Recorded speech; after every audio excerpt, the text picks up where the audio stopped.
Hello, you beautiful legends, and welcome to Blunt Force Healing Podcast episode 440.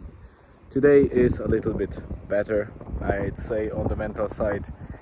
So, if you read or watched yesterday's episode, you know what I mean. I won't be talking too much about it. Elizabeth and Julian are still in the car. We are at the beach here in Rosnola. It's the time when tide is going out, so the high tide was at about 8 something a.m. We are at 12:22, so just after noon.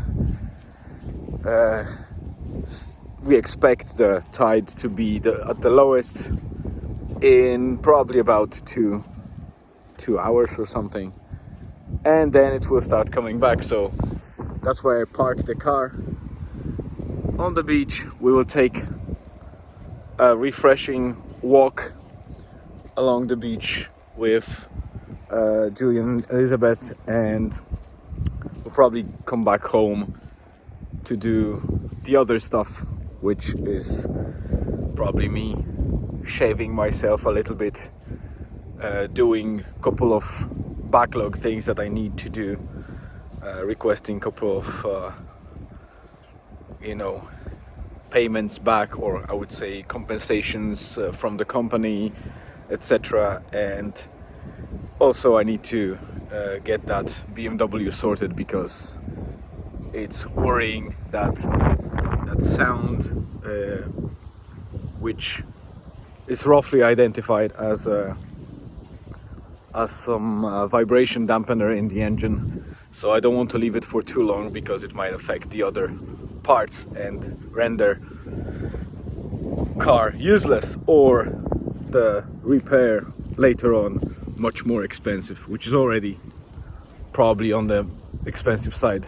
I don't want to jinx it, but so far I looked for those dampeners, and their prices are around, I would say, roughly €1,500, $1,500 equivalent probably. So it will be quite a hefty price to fix it, which is I'm not happy about. Especially, Christmas time is not the best time when you actually want to plan well your budget and for the beginning of the next year. But this is how the fate works and the universe works. I guess those things happen in the worst possible time to teach us resiliency and other stuff. So that's it for the first segment. I'll be back shortly.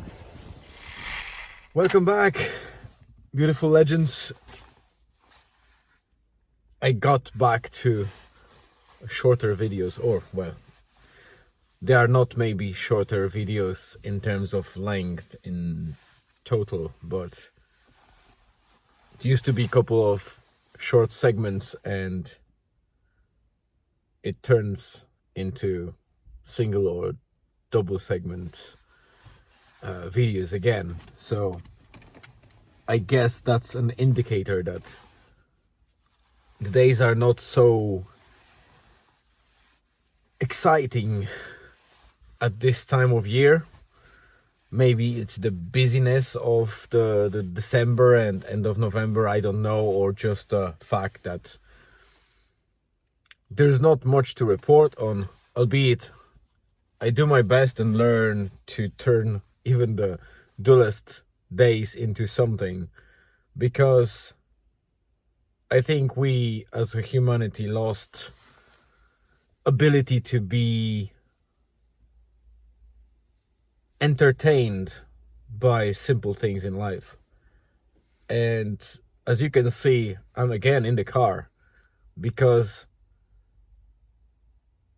I found that just getting out by myself in the car helps in relieving some of the pressure. It might look like, like I would be running away from home or from the house and the family, but no. every person needs what they call me time, or basically time for themselves. And sometimes being around family, it's not a proper me time, because even though we spend time on things that we want, we are always within reach. And even if family members don't want to, it's too tempting and kind of just a reflex to call you on something trivial. And that disrupts you, that distracts your attention on doing stuff for yourself, on being by yourself and clearing mind or resting your mind on things that only you want to focus on. So this is my way for now of doing it, because the day is very short.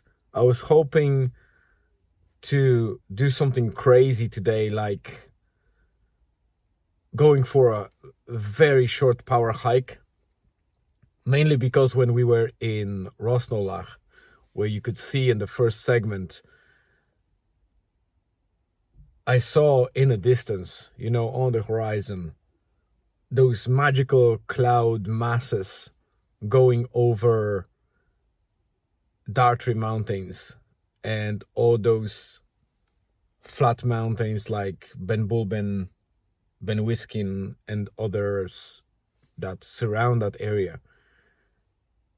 And I thought to myself, wow, I could probably climb forth and back Ben Wiskin, the power climb or power hike, within an hour or hour and a half. So it is doable. But then I realized that it was already around 1:30 or almost 2 p.m. And then we came back home, so I was left with maybe 1 hour and a half or 2 hours of daylight. And that wasn't enough, because I need about 40 minutes to get there by car. And I need to have some buffer to make sure that I'm not climbing down with just a headlight, because Ben Wiskin is quite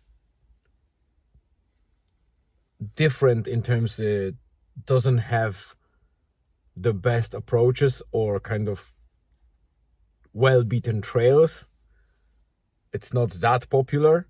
Like Ben Bulben, for example, has at least 2 approaches that are well, stumped through, and you can see the trails, and not only people use it, but all the animals that, like sheep or anything like that, they use that.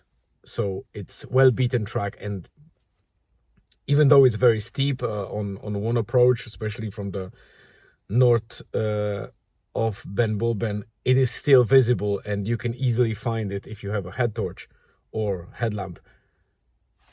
You can't do it on Ben Wiskin because it is mostly wilderness and grasslands and probably boglands, and it's very steep. So, well, at least from what I know, this is the case. So I need to approach it with enough daylight to make safe way back. So I might approach it tomorrow. I don't know what the plan will be, but this is Saturday.